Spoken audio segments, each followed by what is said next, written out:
कि हमें क्या पता है, potential is equal to that is E into D. Here E is electric field and D is the distance between plates. Electric field for parallel plates, ये इस type की जो प्लेट्स पैरेलल प्लेट्स होते हैं इनके बीच का जो इलेक्ट्रिक फील्ड होता है that is sigma by epsilon not. And what is sigma here? Sigma is charge per unit area. Okay, sigma can be written by charge per unit area. So overall potential will be QA epsilon naught into D. Okay, so we know that capacitance by the definition capacitance is Q by V. So here we put Q divided by V. Value of V is QA epsilon naught D. So here Q get cancel out, epsilon naught A by D. So here we see C is equal to epsilon naught A by D. Here C is the capacitance, epsilon naught is permittivity of medium, A is the area and D is the distance between the plates. So here what we see, this is a constant, permittivity medium का constant होता है, A है area है plates का और D क्या है, distance between plate. तो हम डायरेक्टली कह सकते हैं कि कैपेसिटेंस जो होती है ना तो वो चार्ज पे डिपेंड कर रही है ना वो पोटेंशियल पे डिपेंड कर रही है.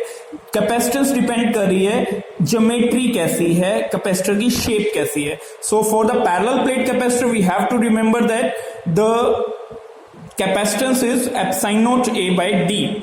हाँ, अब हम थोड़ा सा इस चीज को डिस्कस करते हैं कि अगर हम पैरेलल प्लेट कैपेसिटर के बीच में यहां वैक्यूम को ना यूज करके किसी और मटेरियल को यूज करें तो क्या होगा.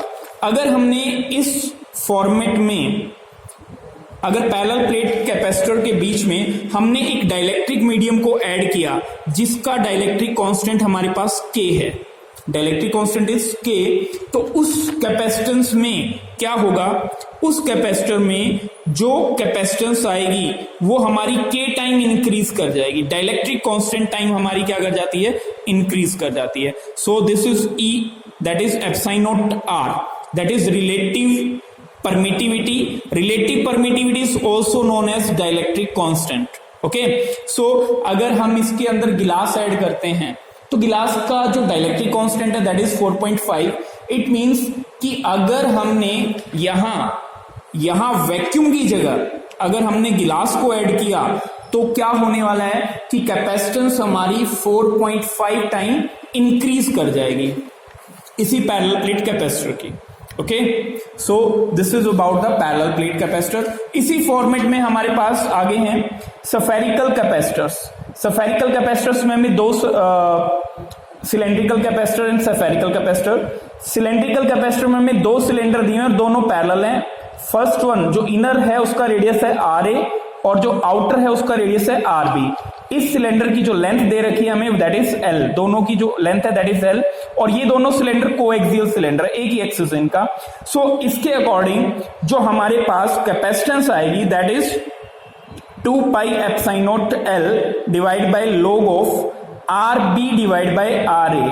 2 पाई epsilon not L, L is here length of the cylinder, log of RB is radius of outer cylinder by RA, radius of inner cylinder. Okay, and in the same case let we have two spheres. एक sphere हमारा अंदर की side से है और एक sphere इसके just above है. तो ये जो कॉम्बिनेशन कहलाएगा that is spherical capacitor.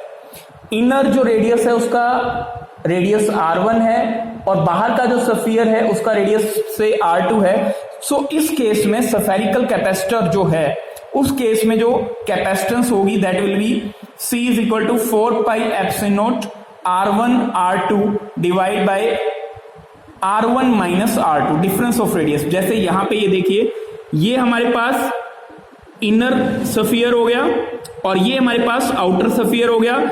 Inner sphere का रेडियस R2 है, आउटर स्फीयर का रेडियस R1 है. तो कैपेसिटेंस इस केस में क्या है, 4 pi epsilon naught R1 R2 divide by R1 minus R2. That is too easy. तो ये हमारे पास पैरेलल प्लेट कॉम्बिनेशंस हैं, पैरेलल प्लेट कैपेसिटर्स के बारे में है. Okay, so in the brief what we have to study, what is the capacitance for a parallel plate capacitor, that is C is equal to epsilon naught A by D.